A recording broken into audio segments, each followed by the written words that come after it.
और यही प्रश्न आपसे उठा के यूपीएससी ने पूछ दिया। ये अरघट्टा क्या है? मुगल शासक विशेषकर किसके शासनकाल में इस यंत्रों को जो है बेसिकली प्रोत्साहित किया गया? तीसरा देख लिए ढेकली, ढेकली किसे कहते हैं?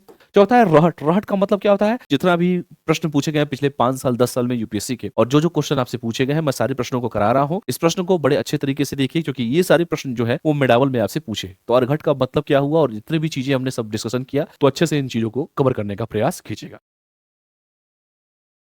चलिए हम बात करेंगे यूपीएससी सीएससी में 2025 के प्रीलिम्स में मेडावल से यानी कि मध्यकालीन इतिहास से कौन कौन से प्रश्न पूछे गए हैं, उस पर हम लोग इस क्लास में परिचर्चा पूरा करेंगे। तो आइए बिना समय गवाए शुरुआत करते हैं। सबसे पहले देखिए, मेडावल का एक क्वेश्चन आपसे 2025 के प्रीलिम्स में पूछा हुआ है।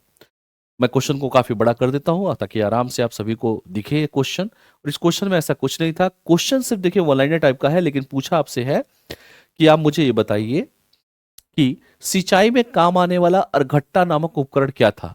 ठीक है, पहला एक घिरनी से खींचा जाने वाला चमड़े का बना पानी का थैला, दूसरा एक बड़ा चक्का जिसकी अराव के बाहरी छोरों पर मिट्टी के पात्र बंधे हो, तीसरा बैलों के द्वारा खींचा जाने वाला मिट्टी का एक अधिक बड़ा पात्र, और चौथा है सीधे हाथों से ही रस्सी द्वारा खींचा जाने वाला बड़ा जल डोल यानी कि वाटर बकेट। ये 4 ऑप्शन आपके दिए हुए हैं और आपसे क्वेश्चन किसका पूछ रहा है? अरघट्टा का। The irrigation device called araghatta which a water bag made a leather pull over a पुली।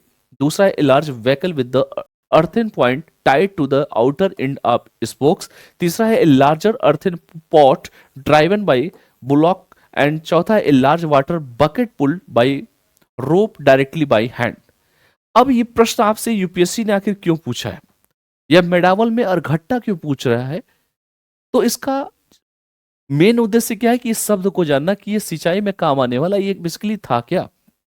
देखिए, इस प्रश्न का जो सही जवाब है, चूंकि मैं तो आंसर दे ही दूंगा लेकिन बताऊंगा भी कि भाई अरघट्टा है तो क्यों है। तो अरघट्टे का मतलब क्या होता था कि एक बड़ा चक्का जिसकी अराओं के बाहरी छोरों पर मिट्टी के क्या हो, मिट्टी के पात्र बंधे हो। ठीक है, तो याद रखिएगा इसका ऑप्शन बी इसका सही जवाब है। क्यों सही जवाब है?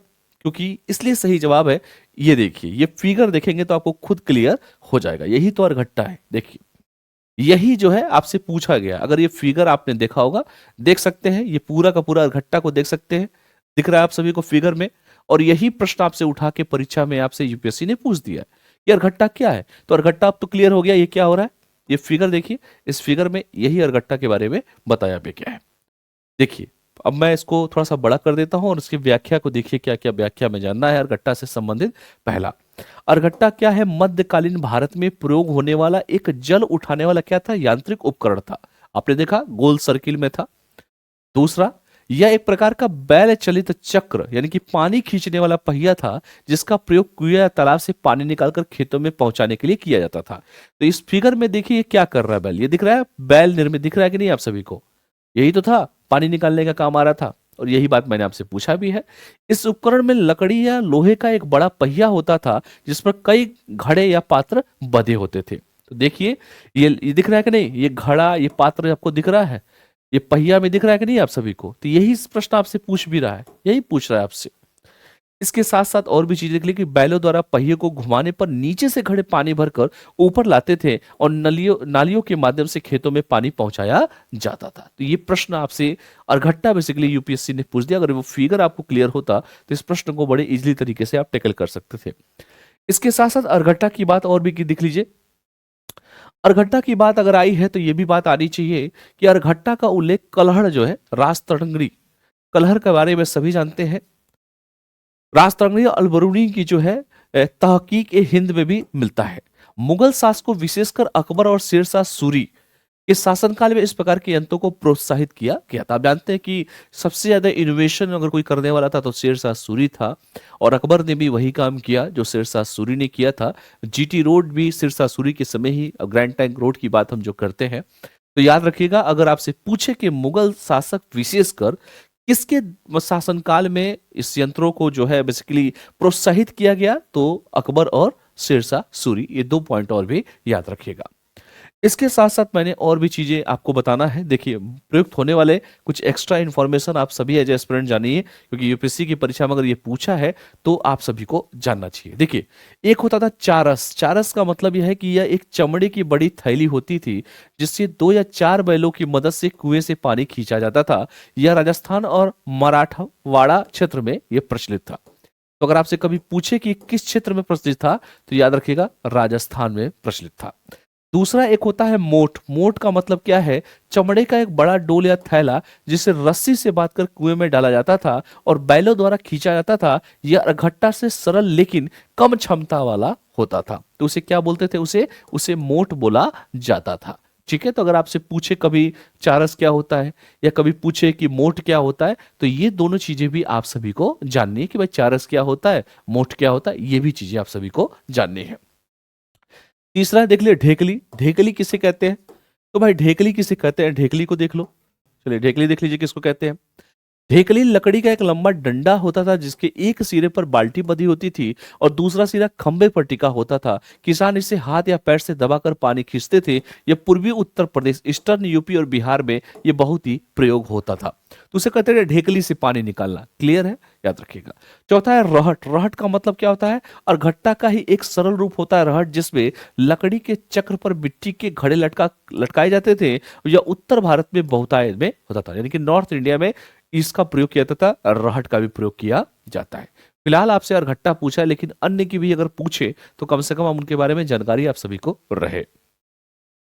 अगला क्वेश्चन देखिए, कितना प्यारा एक क्वेश्चन है। ये प्यारा क्वेश्चन मैं दिखा रहा हूं और ये क्वेश्चन और किसी नहीं, यूपीएससी ने अपने 2025 के प्रीलिम्स में मेडावल में क्वेश्चन पूछा हुआ है। इनमें से किसने पूछा है कि शक्तिशाली समुद्रवर्ती राज्य श्री विजय के विरुद्ध जिसका शासन मलय प्रायद्वीप, सुमात्रा, जावा और निकटवर्ती द्वीपों पर था और एक सफल सैन्य अभियान का नेतृत्व किया था? पहला ऑप्शन है अमोघ हर्ष राष्ट्रकूट, दूसरा है प्रताप रुद्र जो है काकतीय, तीसरा है राजेंद्र प्रथम चोल और चौथा है विष्णुवर्धन होयसल। डायरेक्ट आपसे नहीं पूछ रहा है, आपसे घुमा के पूछ रहा है। उस शासक का नाम बताइए जिसने कहा है क्या कि who among the following lead a successful military campaign against the kingdom of जो है Sri Vijaya, the powerful maritime state which ruled the Malay Peninsula, Sumatra, Java, the neighbouring island. ठीक है, यानी कि निकटवर्ती द्वीपों की बात कर रहा है। तो 4 ऑप्शन आपके पास है और इसका सही जवाब, उस शासक का नाम है राजेंद्र प्रथम चोल। ऑप्शन सी इसका सही जवाब है। राजेंद्र प्रथम चोल वो शासक था। घुमा के सिर्फ आपसे यूपीएससी ने क्वेश्चन पूछा। अगर आपने एनसीईआरटी को बेसिक से पढ़ा है तो राजेंद्र चोल की कहानी आप लोगों ने बचपन में पढ़ी होगी। अगर आपने तैयारी के दौरान राजेंद्र चोल के बारे में अच्छा खासा आपने पढ़ा होगा और राजेंद्र चोल के बारे में ये बात कही गई है। क्यों कही गई है, आइए मैं दिखाता हूं राजेंद्र चोल के बारे में। देखिए, राजेंद्र चोल के बारे में सारी डिटेल मैं यहीं पे बता देता हूं। देखिए, राजेंद्र प्रथम 1000 से लेकर 1014 से लेकर 1044, यानी कि टोटल देखेंगे 30 वर्ष, याद रखिएगा 30 वर्ष। राजेंद्र प्रथम दक्षिण भारत के चोल वंश के एक महान शासक और राजा राम चोल प्रथम के ये क्या थे? पुत्र थे, पहली बात। दूसरा, इनके शासन को चोल साम्राज्य का स्वर्ण युग कहा जाता है। इन्हें चोल वंश का सबसे विजयी और साम्राज्यवादी शासक माना जाता है। साम्राज्यवादी का मतलब है कि एक्सप्लोर कर रहे हैं साम्राज्य को। ठीक है, मलाया, सुमात्रा, जावा, जितने भी एक्सप्लोर कर रहे हैं चीजों को। इनका साम्राज्य दक्षिण भारत से लेकर बंगाल की खाड़ी, श्रीलंका, मालदीव तथा दक्षिणी पूर्वी एशिया यानी कि south east Asia, Sumatra, Malaya तक फैला था और चेर और पांडे को अधीन किया इन्होंने। याद रखिएगा, उस शासक का नाम क्या है? राजेंद्र प्रथम है। तो ये चीजें मैं इसलिए बता रहा हूं कि अगर आगे भी फ्यूचर में क्वेश्चन आपसे पूछा जाए तो कम से कम एक जो व्यक्तित्व है उस व्यक्तित्व के बारे में आप सभी को जानना चाहिए। इसके बाद देखिए क्या क्या चीजें और जाननी चाहिए आप सभी को।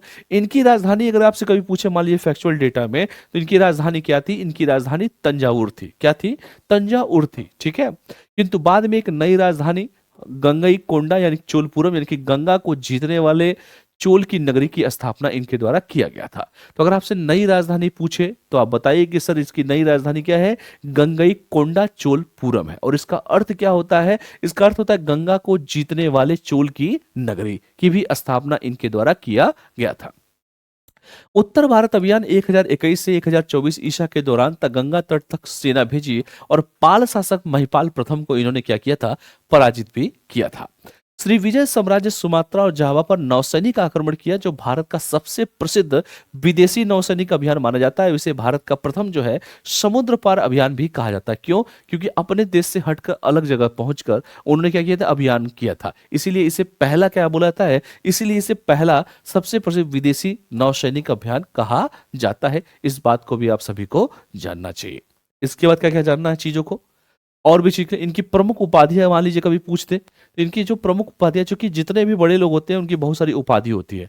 जैसे प्रमुख उपाधियां जैसे लिखिए, इनकी उपाधि एक थी गंगेय विक्रम, यानी कि गंगा तट तक पहुंचकर विजय प्राप्त करने के कारण इन्हें गंगेय विक्रम कहा गया। दूसरा है गंगई कोंड चोल, यानी कि गंगा तक विजय प्राप्त करने के कारण इन्हें कहा गया। तीसरा है मुंदी कोंड चोल, यानी कि अनेक राजाओं का मुकुट छीनने वाला, इसीलिए इन्हें मुंदी कोंड चोल भी कहा गया है। चौथा है गजबाहु विजयी, यानी कि श्रीलंका के गजबाहु पर विजय के कारण इन्हें गजबाहु विजयी भी कहा गया है। तो ये सारी चीजें आप सभी को जानना चाहिए कि इनकी कौन कौन सी उपाधियां हैं। तो कभी कभी जो है वन लाइनर टाइप का ये उठा के पूछ देगा कि गंगई कोंड चोल का मतलब क्या है, या पूछ दे कि गंगई विक्रम का मतलब क्या है, या मुंदी कोंड चोल का मतलब क्या है, या पूछे कि गजबाहु विजयी का मतलब क्या है। तो चारों का एक्सप्लेनेशन अगर आपको याद होगा तो कोई भी क्वेश्चन पूछे आप बताने की स्थिति में रहेंगे कि इसका बेसिकली मतलब क्या होता है। इसके बाद देखिए और क्या याद रखना है। दूसरा एक शासक, जो चूंकि चार हमारे पास शासक दिए हुए थे, दूसरा एक शासक था जिसका नाम था अमोघ वर्ष प्रथम। जो शासक था इसके बारे में जान लीजिए। 814 से लेकर 878 तक शासन किया इसने, और ये प्रथम दक्षिण भारत के राष्ट्रकूट वंश के प्रसिद्ध और विद्वान शासक थे। गोविंद तृतीय के पुत्र थे और दक्षिण भारत के सांस्कृतिक पुनर्जागरण के प्रतीक माने जाते हैं। तो अगर आपसे यही क्वेश्चन पूछे तो कौन था अमोघ वर्ष प्रथम, वो था जो दक्षिण भारत का क्या था, सांस्कृतिक पुनर्जागरण के प्रतीक माने जाते हैं। इनकी राजधानी मान्य खेते यानी कि मालखंड कर्नाटक थी। इनका साम्राज्य था वर्तमान कर्नाटक, महाराष्ट्र, गुजरात और मध्य भारत तक ये फैला हुआ था। तो ये भी बात आप सभी को जानना चाहिए कि इनका जो साम्राज्य था वो पूरा एक्सपेंड इन्होंने किया था। तो उनका नाम क्या है, उनका नाम है अमोघ वर्ष प्रथम, याद रखिएगा। इसके साथ साथ और भी चीजें आप सभी को याद रखनी है। अमोघ वर्ष जो प्रथम है, वो प्रथम के बारे में दो तीन चीजें और भी याद रखिएगा। प्रथम ने क्या किया था, कन्नड़ भाषा में कविराज मार्ग नामक प्रसिद्ध ग्रंथ की रचना की, जो कन्नड़ साहित्य का क्या है, प्रथम ग्रंथ माना जाता है। इसके साथ साथ जैन धर्म के अनुयायी थे और आचार्य जीवनधर मुनि से काफी प्रभावित भी थे। अमोघ वर्ष प्रथम प्रशासन में शांति और धार्मिक सहिष्णुता की नीति इन्होंने अपनाई थी, और इनकी प्रमुख उपाधियां क्या था, अतिशय धर्मप्रिय अमोघ वर्ष, और था नरेंद्र, था श्रद्धावस्थल भी इनका उपाधि थी। तो उपाधि भी अगर मान लीजिए आपसे पूछ दे या किस धर्म के अनुयायी थे, तो ये सारी चीजें भी आप आराम से इस प्रश्न के माध्यम से आप बता सकते हैं। मुझे उम्मीद है कि आप लोग को चीजें समझ में आ रही होगी। दूसरा एक और शासक था जिसका नाम था प्रताप रुद्र के बारे में। अब देखिए ये शासक क्या थे, प्रताप रुद्र द्वितीय कौन थे, हुज प्रताप रुद्र द्वितीय। तो प्रताप रुद्र द्वितीय जो थे 1289 से 1323 तक थे। ये काकतीय वंश के अंतिम क्या थे, स्वतंत्र शासक थे, और गणपति देव के वंशज और काकतीय रानी रुतमा देवी के क्या थे, ये उत्तराधिकारी थे। इनकी राजधानी वारंगल थी, जो कि कहां पर है, तेलंगाना। और काकतीय साम्राज्य वर्तमान जो था तेलंगाना, आंध्र प्रदेश और कर्नाटक के कुछ भागों तक क्या था, ये फैला हुआ था। तो ये भी बात आप सभी को जानना भी चाहिए कि भाई इसकी साम्राज्य कहां से कहां तक फैला हुआ था।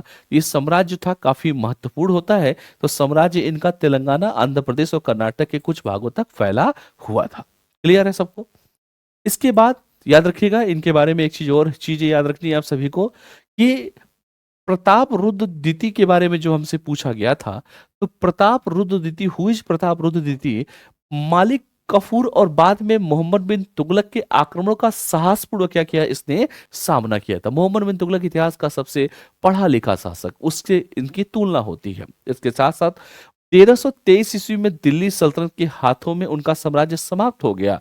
इनकी प्रमुख उपाधियां क्या थी, आंध्र देश अधिपति, त्रिभुवनमल, काकटेय देव, यानी कि स्थानीय शिलालेखों में उल्लेखित, ये सारी इनकी क्या थी, ये सभी की सभी क्या थी, इनकी उपाधियां थी। तो ये भी बात आप सभी को याद रखना चाहिए। इसके साथ साथ विष्णुवर्धन जी के बारे में देख लिए, विष्णुवर्धन। तो विष्णुवर्धन एक ऐसा शख्स है जो होयसल, याद रखिएगा, होयसल वंश के वास्तविक संस्थापक के ये विष्णुवर्धन साहब। और जबकि संस्थापक निप्रकामदिति थे बेसिकली कहा जाए, तो विष्णुवर्धन की राजधानी क्या थी? द्वार समुद्र थी, कर्नाटक थी, और इनका साम्राज्य तो था कर्नाटक, तमिलनाडु और केरल के कुछ हिस्सों तक फैला हुआ था।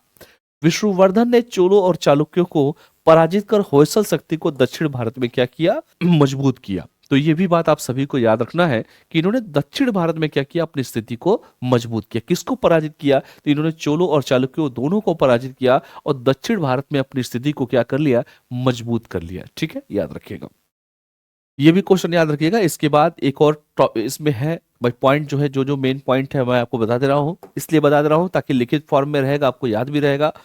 वैष्णव धर्म के प्रसार और कला संरक्षण को विशेष इन्होंने प्रोत्साहन दिया।